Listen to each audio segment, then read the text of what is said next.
Hey music lovers, I'm Tim Nichols with Christian Rock and Music Collective, and I am here with Chaotic Resemblance, and I'm really excited to kind of hear some of their story. And I'm going to start by asking Travis a question, and maybe the other two can kind of jump in. But first, I want to give a proper introduction. On my left here is James, the timekeeper, the beat keeper, the drummer, and then of course the lead singer Travis. Do you still play an instrument? I play the bass. So you play the bass, and then the shredder over here, Logan. Dude, you can play that thing, man. So amazing music, amazing band, and amazing guys. So one thing I want to ask, because both of our wives kind of gave us weird looks, we're going to see Chaotic Resemblance. So what does that name mean? James actually does really good with this one. James, tell us what Chaotic Resemblance means. The story goes, as Travis has told me a few times now, it was a name that was inspired by Travis's mom, and the original name of the band was Sons of Thunder, but it morphed into Chaotic Resemblance. And it came out of Isaiah 40, verse 18, I believe, right? That says, "Who can you compare me to? Who can you liken me unto? Says the Lord." A lot of the people we reach are drug addicts, alcoholics, people that look pretty rough on the outside. If they give their lives to Jesus, they start looking like him, resembling him in their lifestyle. And even if they look a little bit chaotic on the outside, they start resembling Jesus. So, Chaotic Resemblance. Well, that's solid. That's solid. So how long have you guys been in the current lineup that you're in? How long, brother? Since December of 2020. December of 2020. So another thing I want to ask is, when I was interviewing Travis earlier, there has been a spiritual reformation that this band has experienced. Specifically speaking, from Get the Hell Out, moving into Covenant, there is a difference. And I was telling him earlier, had my introduction been Get the Hell Out, I would have been impressed with the talent, but it would have felt like a lot of other bands out there. There wouldn't have been a lot that would have separated it. But when my introduction was Nazarite, and I heard those lyrics, and I heard it mixed with the talent, I was like, these guys are built different. So when Travis had this encounter, was this something that you all mutually had together? Was there some sort of an effect that it had on you all? Did it trouble the waters a little bit at first? Or how did this work out? Who wants to take us on first? Yes, I can. I was there. James wasn't in the band yet. Yeah. Yeah.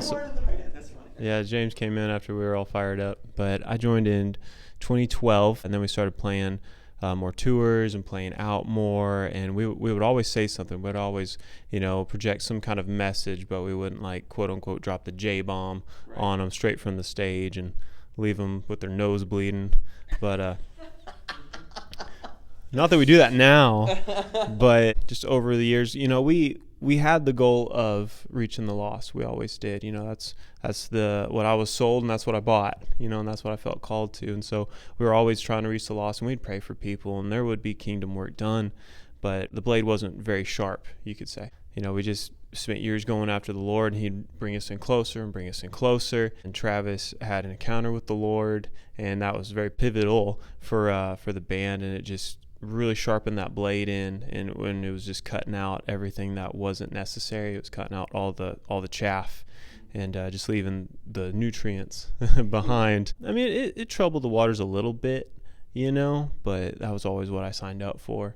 And so we cut out doing secular covers. It's gonna be about Jesus, for Jesus, with Jesus, only for Jesus. We had an old member, and he said, you either fall in or you fall out, and it's true. And so that's what happened. So you would say you bought in right away? Oh yeah.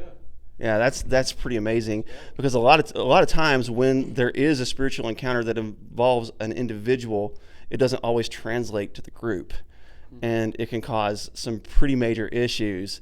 And the fact that you were able to buy in right away, really. Now, were there any members that were affected by this that left as a result? Ultimately, probably yes. At that point, we've had 1 billion members, and after that, we had a few members. But we had one friend, and he was in it for the rock stuff, just not for the worship stuff. And that was when we started blending, doing both, and that was more than what he wanted at that time. And we had another guy, and he was on for it, and he was the guy I quoted. But he eventually stepped down due to family reasons and career reasons, and it was with heartfelt tears that he did that too. So there was I would say just like one, one instance where that kind of had a little separation. But we all have that choice to chase after the Lord and catch the vision and go after him or not. From my point of view, I just want to thank you all for taking this on and doing something, I don't want to say different, but doing something so sincere, so real, so honest, is that I don't know that you realize the people that you're affecting beyond just shows. Because for me, yes, I'm a pastor. Yes, I love the Lord. And yes, we are pursuing God's heart and we are going after this thing. We've had our own encounters with God. But to have music that I love, when I listen to it and I'm like, these guys are good.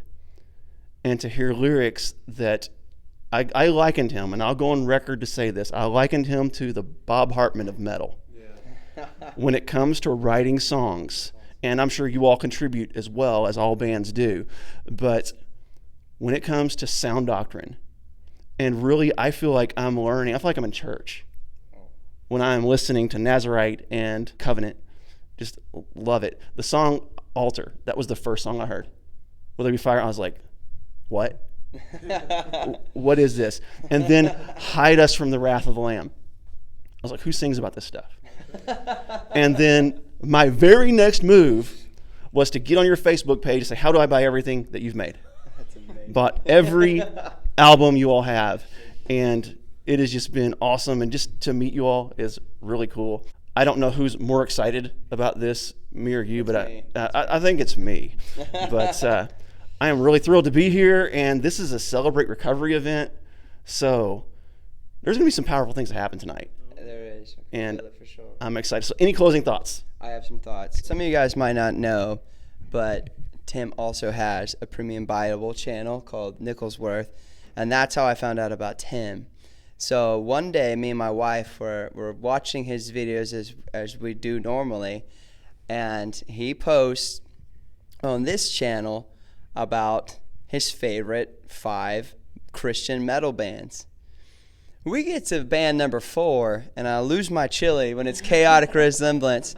What you don't know is that you had posted about Theocracy, shared it on your Nicholsworth channel, and I seen that last year, or the end of last year, maybe September or something, and I commented under that post. I guess you never saw my comment. And I was like, oh, we've played with those guys. You should check out my band, Chaotic Resemblance. I'm like, I'm never going to meet Tim. And then it's so cool how that worked out. But I love. Thanks for calling me out on ghosting. I had to. He ghosted me. But yeah, me and my wife, we love premium Bibles.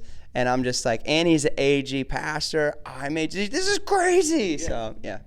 So glad you enjoy the band. And I definitely didn't see the comment. So sorry about that, Travis. It's all good. But it's really good to meet the guys, and I am looking forward to this show. And if you've never seen Chaotic Resemblance live, I encourage you to do it. Also, if you haven't bought any of their records, what is wrong with you? Get them now. And hopefully soon we'll have some vinyl. God bless you. Keep calm. Jesus on. Yeah.